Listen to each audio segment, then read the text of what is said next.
My name is Dr. Tyler Tolbert, And I'm Dr. Soren Poppy, and you're listening to the Fix Podcast. your source for all things implant dentistry. Hello, and welcome back to the Fix Podcast. We have a celebrity on with us today, Dr. Justin Moody. I wanted to welcome him to the show. Justin, thank you so much for coming on today. This is a huge full circle moment for me. You actually kind of started off my whole implant journey. You probably don't even remember. Of course. But this was back in, must have been, I think this was probably the summer of 2018. I got a scholarship of sorts to go through Implant Pathway. So I was a D2 and did the online part and part 1 that came out for parts 2 and 3 in Seattle. I'm now in the P&W again, which is an amazing thing. And now you're on my implant podcast. And it's just been really incredible to see all that come full circle. You really, gave me the implant bug and I was never able to look past it. So, here we are, and I can't thank you enough for coming on. Of course. I've always enjoyed everybody that comes through the place. And there's, to be honest, there's not that many that take that journey, like starting in dental school. And, Yeah. We don't know what we don't know. Right. And Right. I mean, I just remember dental school is a little different today than it was. It was different in 18 than it is today. But, Right. Yeah. in the 90s when I was in dental school, like, God, I don't know if there was enough pizza and beer to get me to attend some kind of function that had to do with learning outside of dental school. So, Right. hats off to you and anyone that does that. Sure. No, I appreciate it. So for anyone who doesn't know, I guess you've been living under a rock if you don't. So Dr. Justin Moody, among his many accomplishments, is infamous for starting the Implant Pathway, which is now known as Pathway. Is it just That's Pathway one now? of the things. Yep. Everyone knows what it is. So this is really the premier implant education continuum that has sprawled out. It started off with just, getting doctors into placing implants, I guess just with your simple abundant bone, single implant. And now, Dr. Moody just sat down with us and was like, yeah, we had all kinds of stuff going on. We got remote anchorage with Dr. Dan Holtzclaw. He's been on the show before. We had, you guys got a CEREC course going on. You've got a fast track going on all at the same time. And we're certainly going to get into all the things you got going on, but it is a really amazing thing that you guys have built over there in Tempe, Arizona. And I can't wait to kind of get into the full story of it and, where it's been, where it's come, where it's going, things like that. Cool. I want to thank you too. I just got back from Napa about a month ago, and I don't know if you remember, but I reached out for some recommendations. So I hit Brasswood. I had the pulled mozzarella, did Ghost Block. Wow. I did all the recs. Man, it was delicious. You nailed all of them, and Awesome. we had a great time there. Well, I didn't know. I guess I didn't realize you'd had already been there before this. So I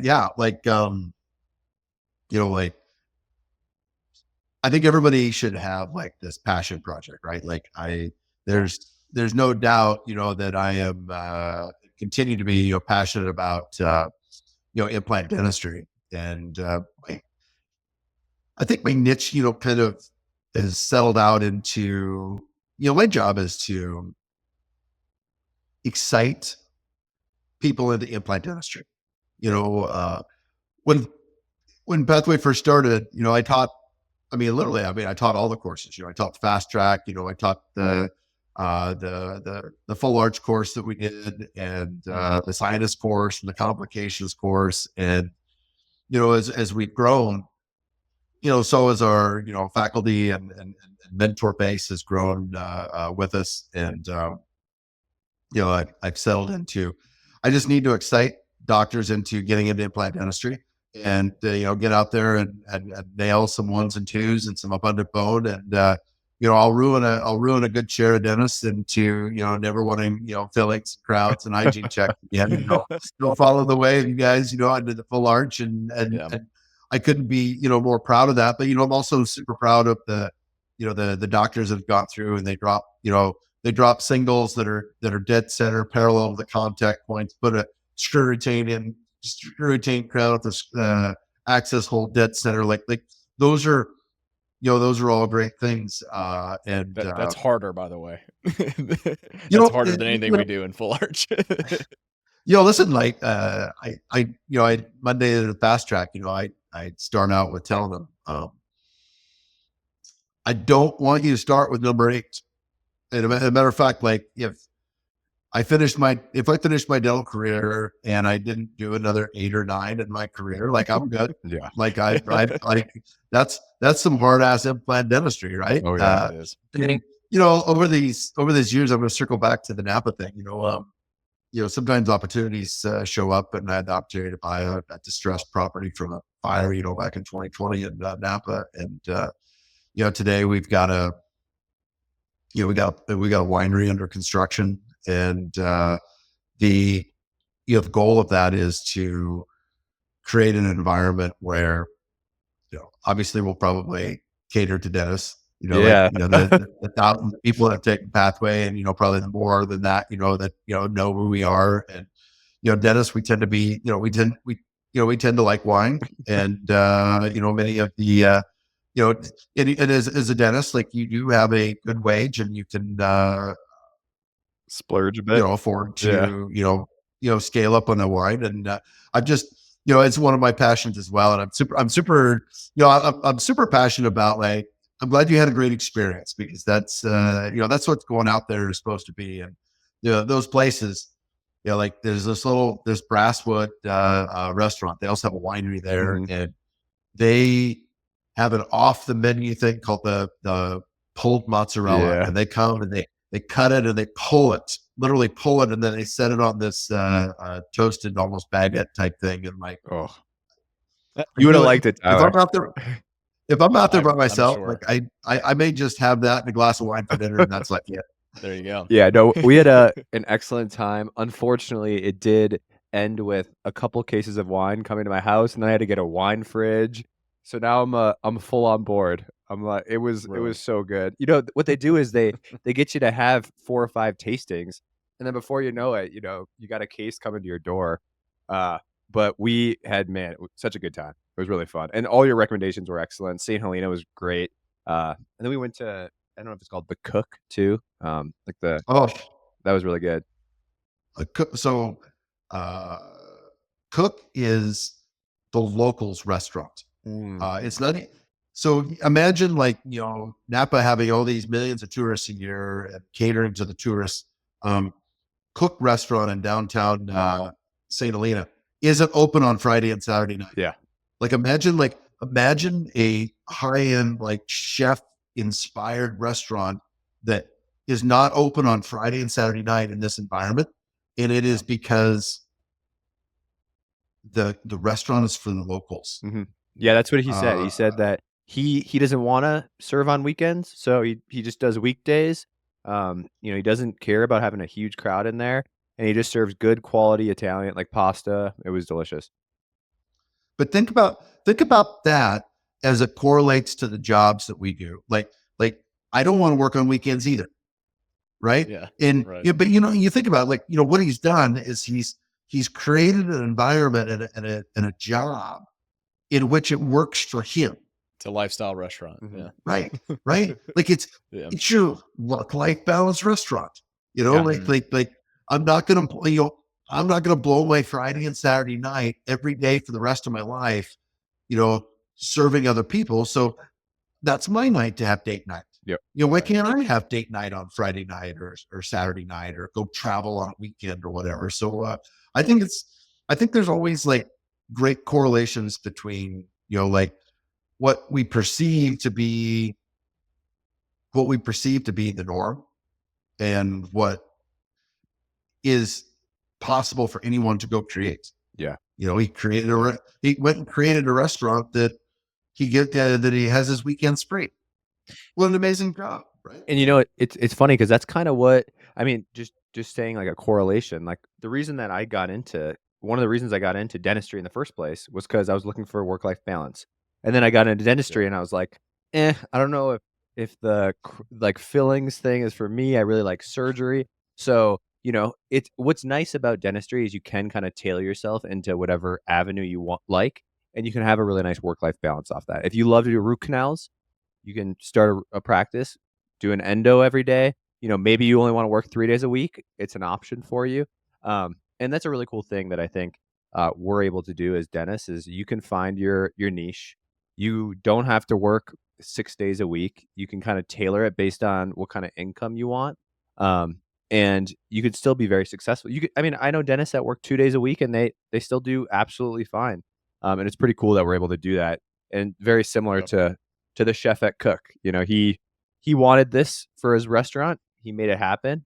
He figured out how to make it successful by tailoring to the local crowd instead of the tourist. Is that like, could his restaurant be more successful if he wanted to expand a bit? Probably, but he's not interested in that, and that's okay too. He's probably much, much happier just doing Monday through Thursday. Isn't that, like, but you think about like the correlations to, what we do, because, dentistry, I don't care if you're doing what we call bread and butter dentistry or if we're doing implant dentistry or whatever it is, uh, the job is tough, and it gets tough when you cycle the hamster wheel. And, to your point, right? Like, he could probably make a tremendous amount more money by being open Friday and Saturday and catering to the tourists and then working with the car services and all the other things. But it's not what he chooses to do. And it keeps him sane, because, I think that, I think about this all the time, and what inspires me to, the tasting room and the winery aspect is, when you woke up in Napa, were you mad? No, I wasn't mad. No, what I'm getting at is like now think about your patient that's going to wake up, tomorrow morning for a dual arch. Mhm. Are they happy?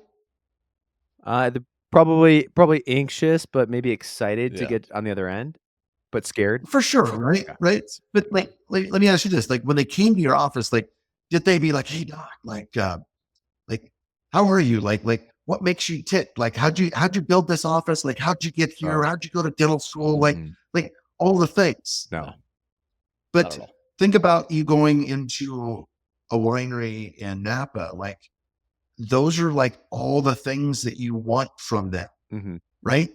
You're just like, tell me, like, what's your story?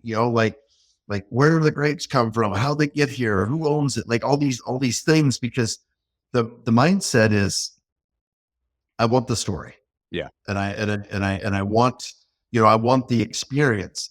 And I was telling the class on Monday, the fast track class, I said, John Coyce, is one of my, dear friends and mentors. And like, he, for 20 years now, maybe more, but like, since I took the thing, dating me, he talked about dentistry. We're like the hitman, like we go in there and we tell the doc, we tell the patient all the things that are wrong, and, it's going to cost money and it's going to cost time and it's going to cause pain and all these things. So they get this upsetness, right? Yeah. It's almost like, it's like, hey, doc, no offense, but, I hate the dentist. Yeah. Great. Right. Right. First thing. Like maybe I want to go out as a dentist, be going like, hey, like next time someone tells me that, I'll be like, hey, patient, like, I don't like patients. Yeah. Right. Just drop the drill and walk out, like, but, there's a, that I go back to, that's what makes this job tough, Mhm. is that you've got the business side of dentistry, right? Like, you got to make payroll and you got to like provide for your family and service your loans and things like that. It's kind of like this triangle, right? Like, you've got the act of being a dentist at the top, like having a skill set of doing like the amazing quality dentist and helping patients. But then you've got like the base of the triangle that holds that up, and the base is business, like which are separate. Mhm. Like, you do enough of this up here, like it should feed the business, but we're scientists by nature, and we're not always the best business people, so like we learn on the fly, and like we got to be conscious of that. And then I think the other piece that holds us up is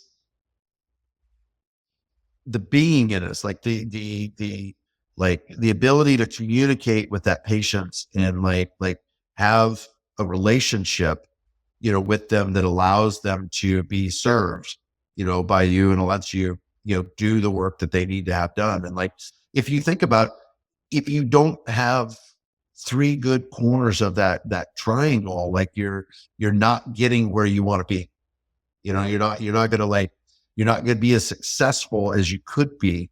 And, we're not all born with all of those. And those are things that we, I know we got on a little bit of a tangent, but business and business, but then at the end of the day, like we're still in a customer service business. Absolutely.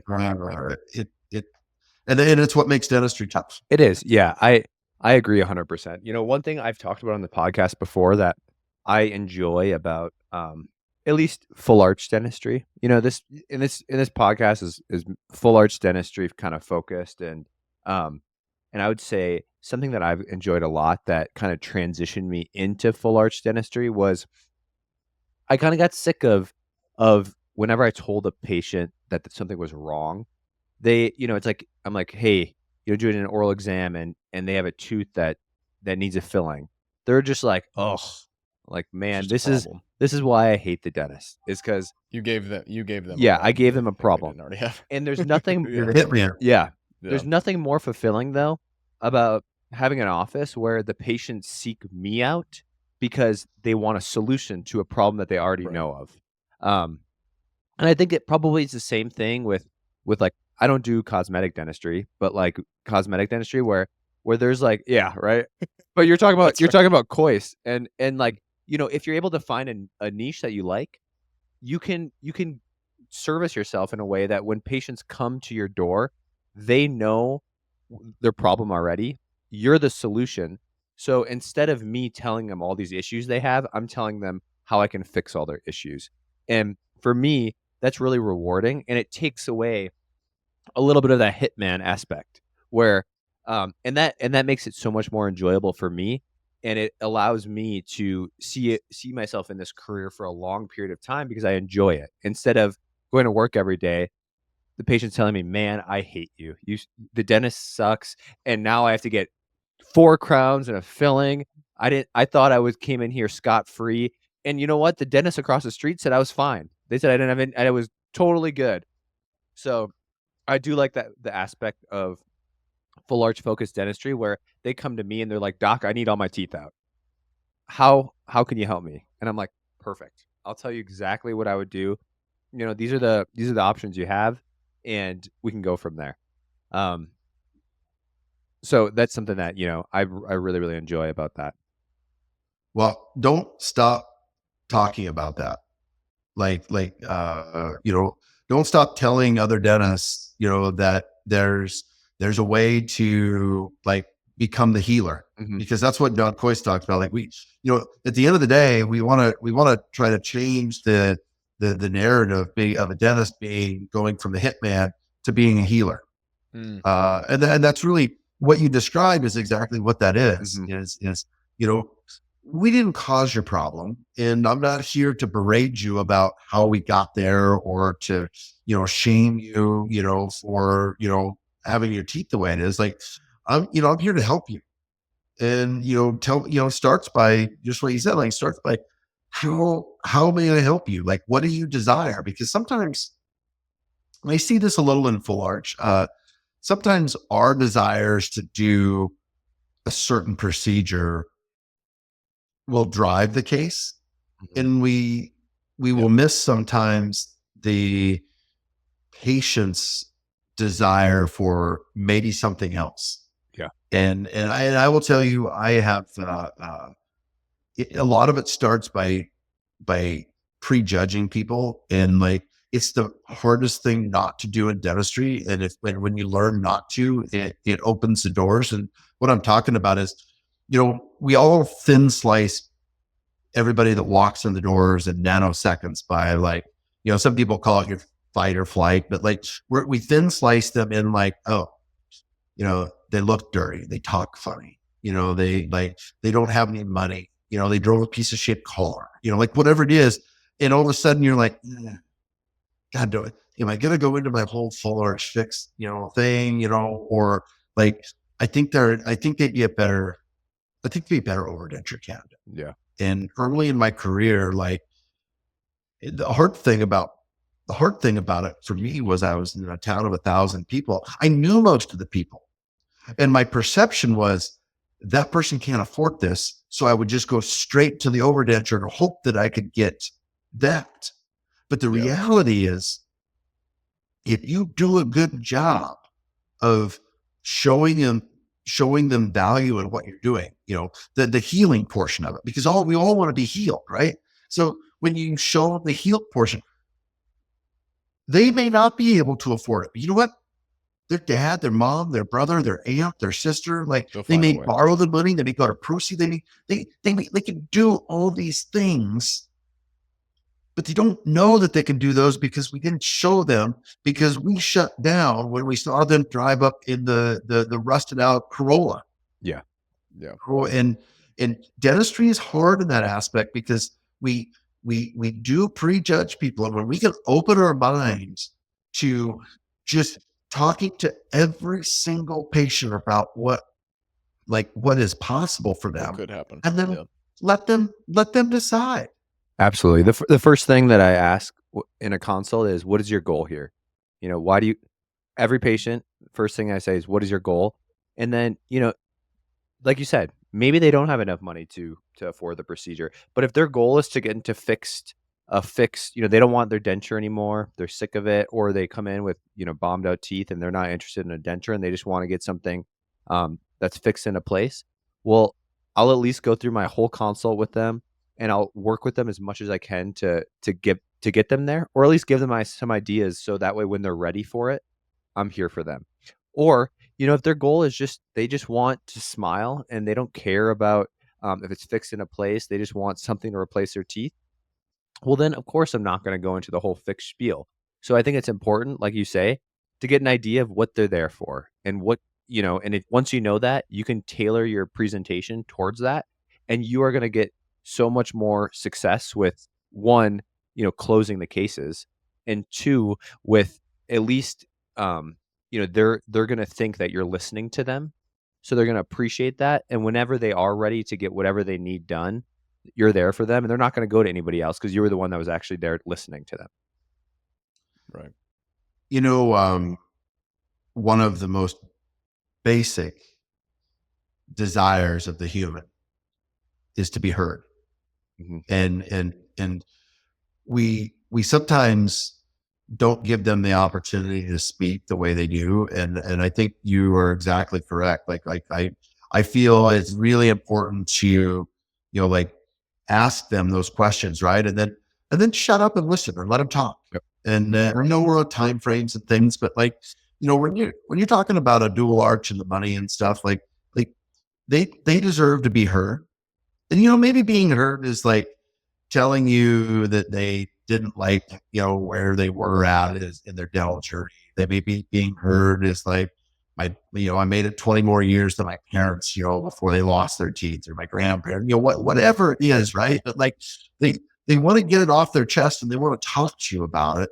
And then when they've been heard, the conversation is over, and now you can go to work in fixing them, and then they can, and they will feel like they can go forward with treatment, because, my God, the doctor, he listened to me. Yeah. He listened to me, and he laid out a game plan that, that I understood, and found a way for me to afford to be able to do that. And that person is what you're trying to create. And that's a raving fan. Yep. Like you're trying to create raving fans, and hear someone out, and you'll create a lot more of them. Yeah, and I think that really is the key to flipping that whole problem solution dynamic you were talking about, because if they lead with the reason that they're there and all the things that their conditions have taken from them, then you're presenting a solution at the end. But if you just lead with trying to fit this person into a box, then you've created a problem for them, and they're trying to run away from it. It's not like they've kind of led themselves to water. You're trying to just drag them to it, and that's just not going to create a fan, like you said. if you take that, like that, if you operate in that domain in your practice, like, you'll have, you'll have an abundance of patients, but then, you take that out into into the rest of your life. And that is like, listen, like the, most people just need to get out of their own way. Yeah. And I know you hear that sometimes. You're just like, that's kind of corny, but like the reality is like the only self limiter you have in life is yourself. And like you want to, I mean, you guys know it. Like, like in 2010, I left my hometown of 1,000 people where I built this big Dodge model to myself for a practice, and I decided, I was doing. It's not a brag thing, but I was doing 320 implants a year pretty consistently. Okay. Onesies and twosies, and some overdentures, but like not, real big fixed work like that. And I decided like, that's what I want to do. So I talked to my family and I said, listen, we're going to move 2 hours north to Rapid City, South Dakota. And we're going to, I'm going to open an implant only practice from scratch. I'm going to rent 2 operatories from an oral surgeon who doesn't place implants. And I'm going to make my business completely referral based from the other dentists, like no outside marketing, no direct to consumer or anything like that. And you can imagine like most people in 20, it's a different environment then too. It's like that guy's crazy. Yeah. And I know what I mean. Never told me like, you can't do that. I was like, well, I mean, maybe it proves out that I can't. I said, but would you let me into your office? Could I buy your office lunch and talk to your team about what it would be like to implement good implants into your practice and have restorable implants for you? Because if you could see yourself doing that, I think that I could show you a way to serve your patients and, even be more profitable at it. And, I did lunch and learns in every damn office that would let me in. And I bought lunches and cookies and bagels. And like the fastest way to a dentist's office is through the stomach of the front desk. And I would I would serve that community. And, when I left, when I moved to Scottsdale, the second epiphany, that I did was like, what, I'd done this implant thing like that. And, my next, and I got divorced, so I didn't have to convince my family to move again, but my kids were grown. But I was like, what, I'm going to go make my living giving back and teaching. And people are like, nobody does that. Hoist and Spear are like really the only people that like just make their living, in education. And I was like, well, why couldn't I? I said, like I can only do so many implants with my hands.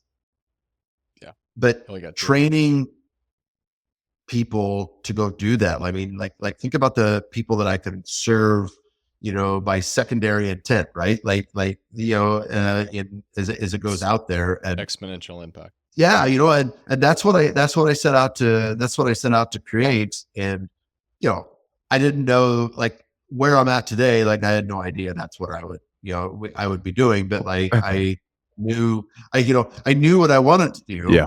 And it just kind of morphed in along the way. And I was, I'm super happy to be in that space. Have you ever sat down and kind of done the calculus on, how many doctors have come through Pathway, maybe an average amount that they're placing per year, and just try to kind of get an idea of how many implants have sort of been placed as a secondary result of you starting Pathway?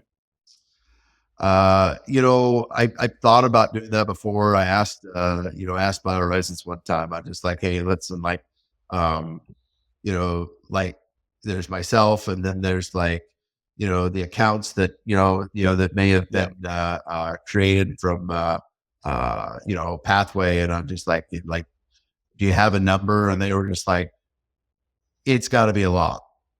And then it's like, well, like, I mean, that's great, but like, what's the number? And they're just like, yeah, like, we're just like, we don't know. Like, if you really want to know. And I was like, no, I'm not about numbers. right? Yeah. Like I don't even like to say, like how many implants I did when I was back in my own little hometown, but like the reality was I set out to, in my little hometown, like I set out to, I had a motto that we had on the top of our whiteboard in our break room, and it was no dentures, partials, or bridges. That was my motto. And like, there's almost exceptions, right? Like money and bad bone and bad humans and stuff. But like there's always, but our I call it an implant focused practice, and that is like we're going to provide true tooth replacement solutions for our patients. Mhm. And I told, like, kind of just goes back to like, I try to put these life experiences in, in day one of, the fast track. And I tell them all, I said, you're all going to be in a little bit of an ethical dilemma when you leave Pathway. But they all kind of look at me like, what does that mean? I said, well, like, all of you are just in general dentistry right now, and you're going to go home, and I guarantee you by the end of the month, like you're all going to have done a bridge. And I said, like the ethical dilemma for me, and maybe I'm not putting you in one, but like the ethical dilemma for me was I couldn't in good faith tell my patients to have a procedure done that I would have never had done to myself. For yourself. Right? Like if I had the ability to have an implant in a missing tooth site, regardless of the conditions of the other teeth, because like that doesn't matter. Like, it's not something that I would have done to myself, and I can't do it to someone else. And it's not an elitist standpoint. It's just like, I don't want to do that. And it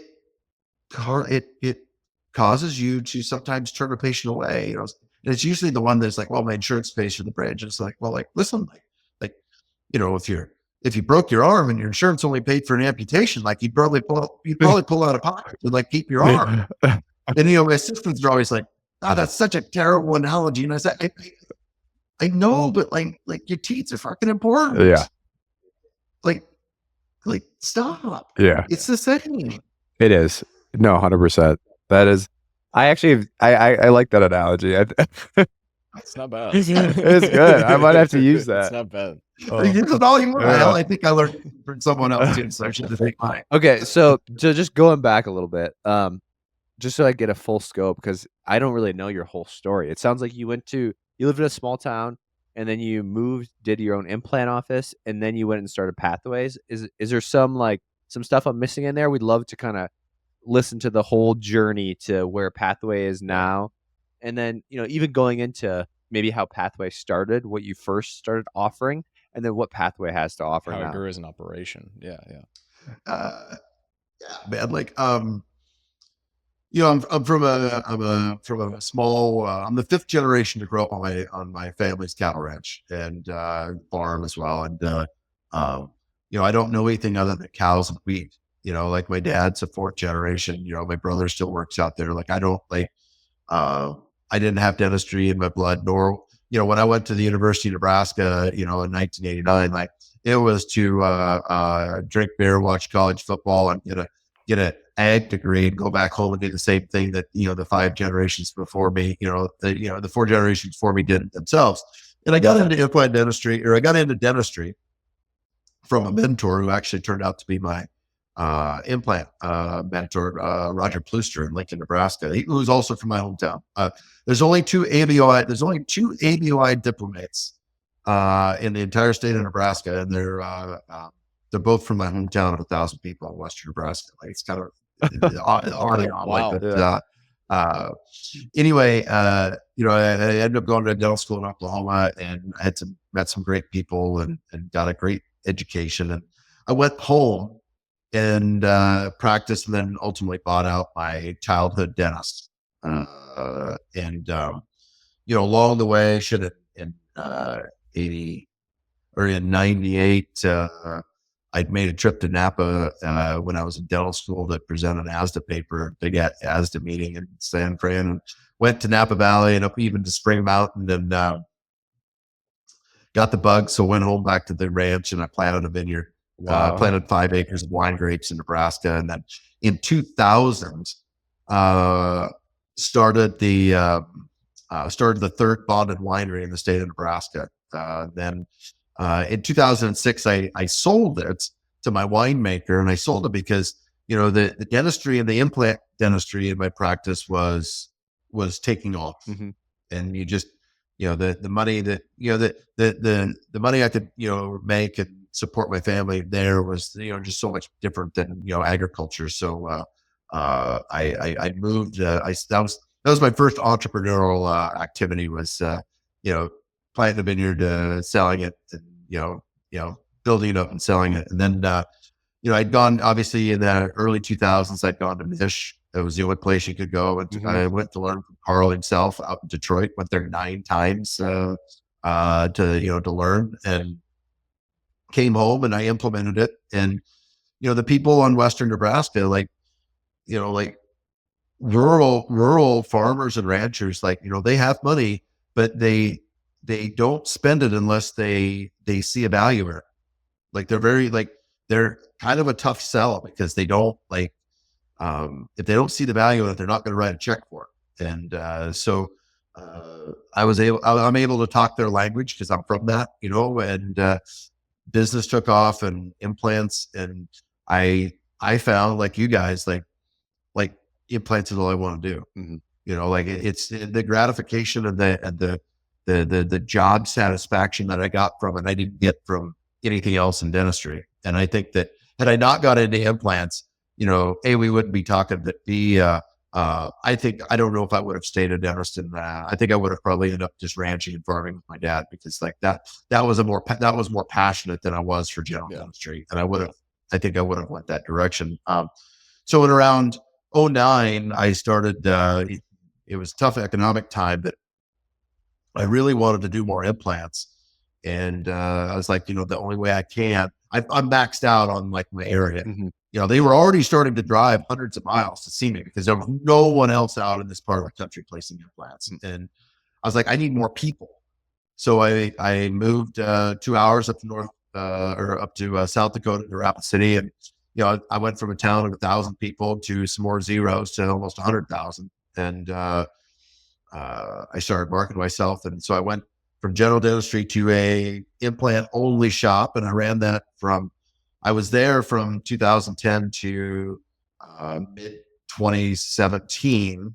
And then I moved down here, and I'll come back to that in a second. I moved down here, and you probably know, or have heard of Chris Barrett.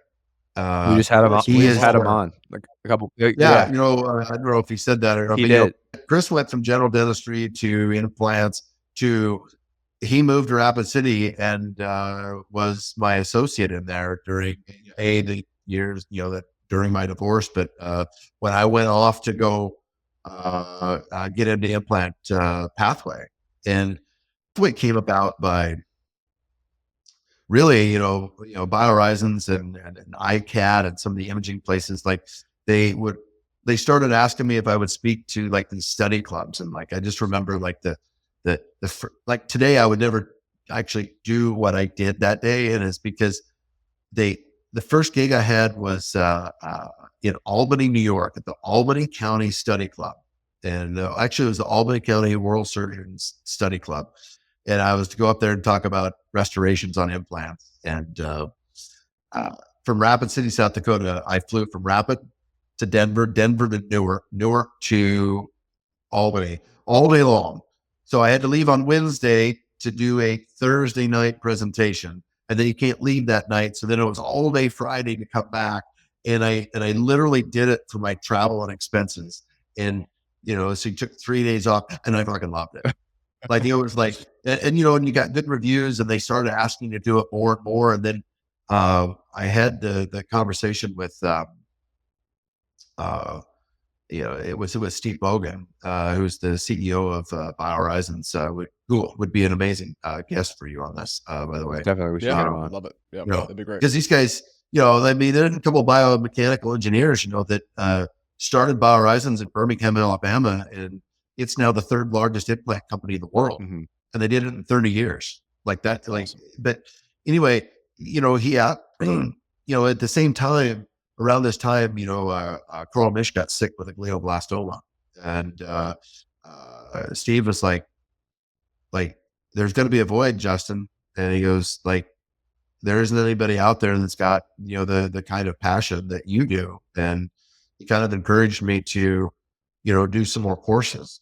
Wasn't like necessarily, hey, go create this like big thing, like you should step into that. And he goes, because you're one of, I was one of two of Carl's first masterships that he gave. So like, it was the right time for me personally as well. So went down there and leased out this 8-chair old clinic and put some chairs in there and some computers, and convinced Acteon to drop a CVCT in there, because I didn't have any money to like build this Taj Mahal or anything. And that's how it got started. And Chris Barrett was working my office back in Rapid, and he was flying down basically every other week, to mentor the courses and, and teach with me. And I just remember one day, Chris said, yeah, he goes, I don't think I really want to live in Rapid anymore. And I was like, and I'm like going, shit, then I was like, Justin, like, you don't either. Yeah. Yeah. And I was like, yeah, you're right, man. Like, so, I said, well, what do you want to do? And he's just like, I don't know. And he's like, I love Scottsdale and I hell up there all the time. And I said, you know what? I said, let's pack up everything in Rapid. Let's find a space in Scottsdale and let's drop it in and let's go. Mm-hmm. And that's how, his office and ultimately was the Brightly thing. Yeah. Ultimately that's how it got started by, instead of just pulling the plug and Rapid, I just like, shit, we got a whole office full of stuff. Like, we don't need anything. Just let's find a different place. We moved out, and that part's, Chris is, a dear friend of mine and one of the most gifted surgeons that I know. Amazing. And if I was to say something about him, I would tell you that you'll be hard pressed to find someone that is clean as clean of a surgeon as him. Like, his incisions are always on point. They're always full thickness reflected. The alveoli is like he put a planer on it, and like you run it through a damn table saw, like it's perfect. And he's he's good human. Yeah.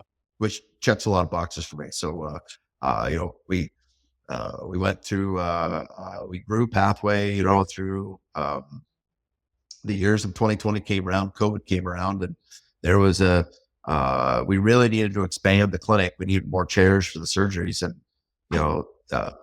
in March, March was kind of funny because we're leasing this new space. And so we signed this lease for this new space, and then COVID hits. And then I'd hired Steve Vorholt, and literally he moved to Arizona 6 days before we closed. The world closed, and I was just like, "Yeah, sorry, buddy." Like, good timing, bud. But at the end of the day, him and I spent, we spent all the lockdown like redoing lectures and paperwork and like fine tuning the machine and doing the things that he did. And I took a gamble on myself, and I was like, you know what? This is going to wreck a lot of people, but like when we come out of this, like people are going to need education. And so we put the hammer down on building out that space, and shit, we did our first live surgery. We closed the 20th of March, and we did the first fast track, I think the 2nd or 3rd of May. Oh, wow. Like we weren't like, and Arizona was open, and so many of these states, hell, Washington was closed for almost 6 months, so like, all these people came there because their practices were still slow or not open, and they had some COVID money, and shit, we just started like, and that's what just really like ramped us, because we kind of had center stage without anyone else like in that parameter. And the people that are involved with Pathway, the mentors, like I'm only as good as the people that I have around me. And like there's some OG mentors that are the best of class. Mm-hmm. And they give their time and we put out, I think we put out a good product. And I know this from all the docs out there that do a good job. And like, that's what I'm most proud of. Like I'm proud of my boys, proud of my two boys. Like, that would always be number one for me. But second off would be, I'm proud of the environment and the family that we've created with Pathway, because that's, like that is my family.